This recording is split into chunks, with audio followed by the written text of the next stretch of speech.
It's the Galaxy Z Flip 6. This is the Z Flip 5. I did get hands-on time for about a half hour with the Z Flip 6 yesterday. It was at Best Buy, so it's not like some sort of special operation where I was able to go backstage or something at Samsung. We were just talking about you could go to your local Best Buy now and handle and play with the Fold 6 and Flip 6. But these are just my thoughts after having spent some time with it in the hand and going through everything.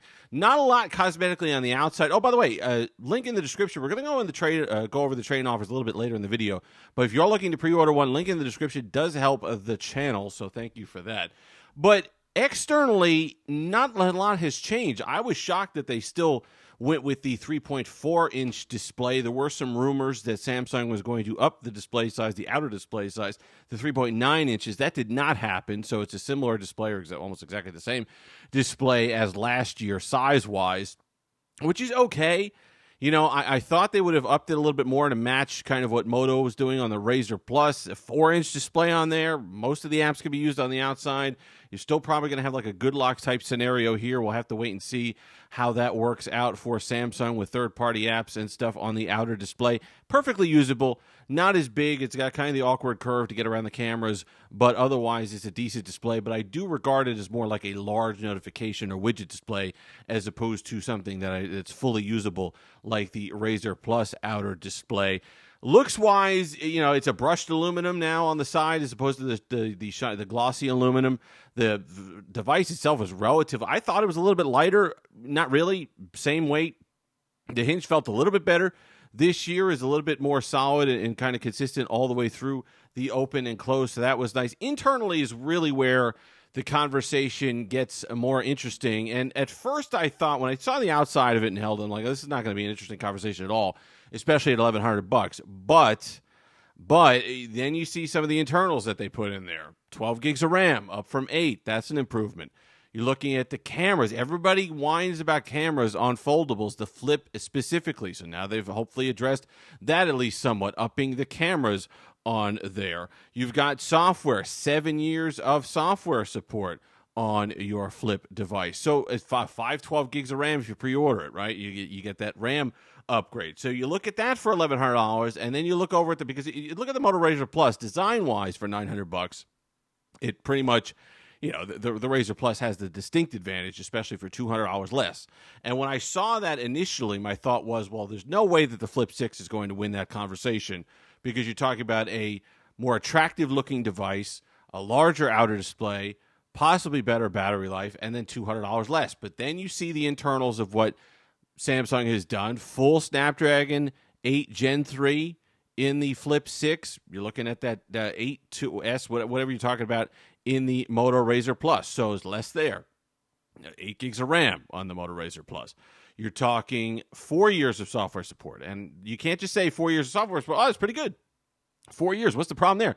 4 years with a giant question mark. You have no idea what you're going to get on the Moto Razr Plus. They say 4 years, but, you know, people are still waiting for Android. I'm still waiting. It started to roll out. People claim that they've gotten Android 14 on their Razr Plus from last year. I still don't have mine. I still have Android 13. So, yes, 4 years of support. I have no idea what that's going to look like. 7 years of support on the Flip 6, I absolutely know what that's going to look like.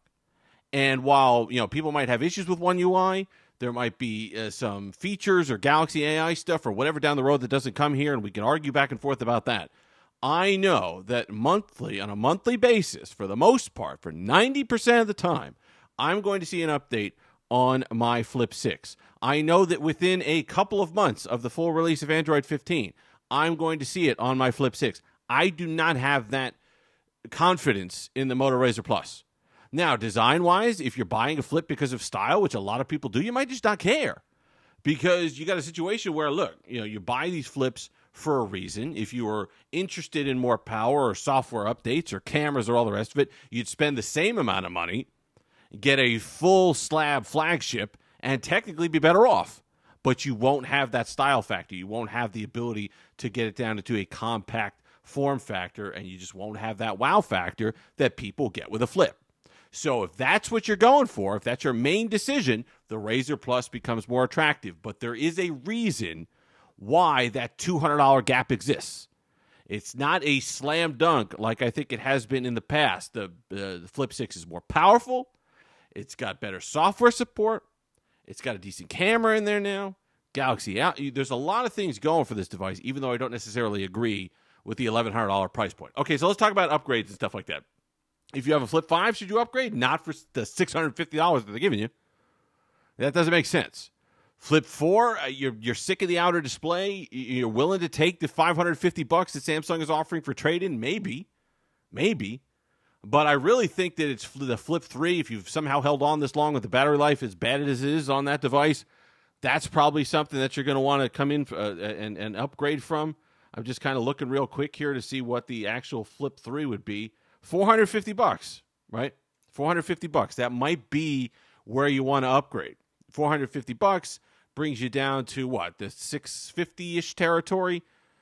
$650, $700. You get yourself into a new phone. You have it for 3 years. You got to reset the support cycle. You get 7 years of support. You get more RAM. You get a bigger battery.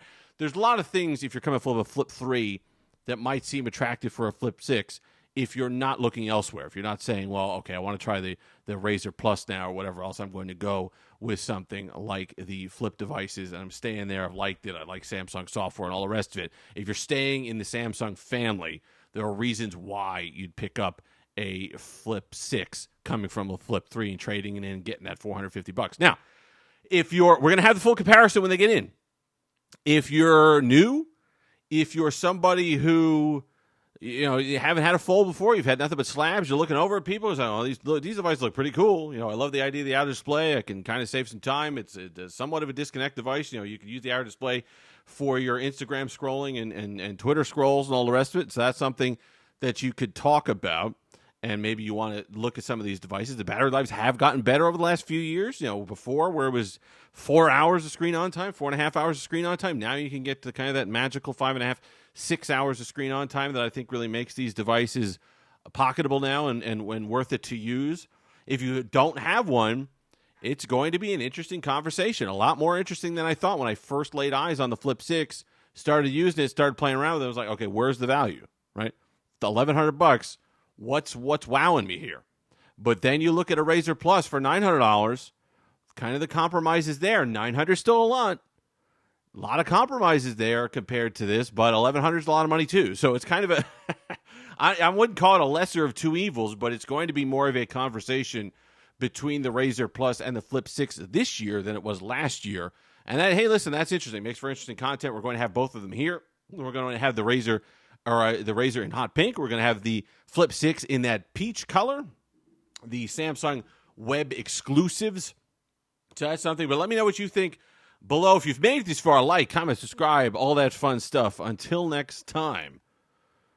Hey, listen, foldable market, I think went up, I don't know, what, 10%. It was a rise in foldables. Screens are getting more reliable. Screen protectors are staying on better. People are still having issues, but the horror stories are less so. I think that foldables are now at a point where they've matured, where you could trust them a little bit more. But to me, I'm still leaning towards, if you're a new fold person, that Samsung is going to be best to kind of shepherd you into foldables as opposed to Moto, who's basically like, here's a stylish phone, works well, off you go. You don't really get that impression with the Samsung devices. Until next time, have that Steve-licious day.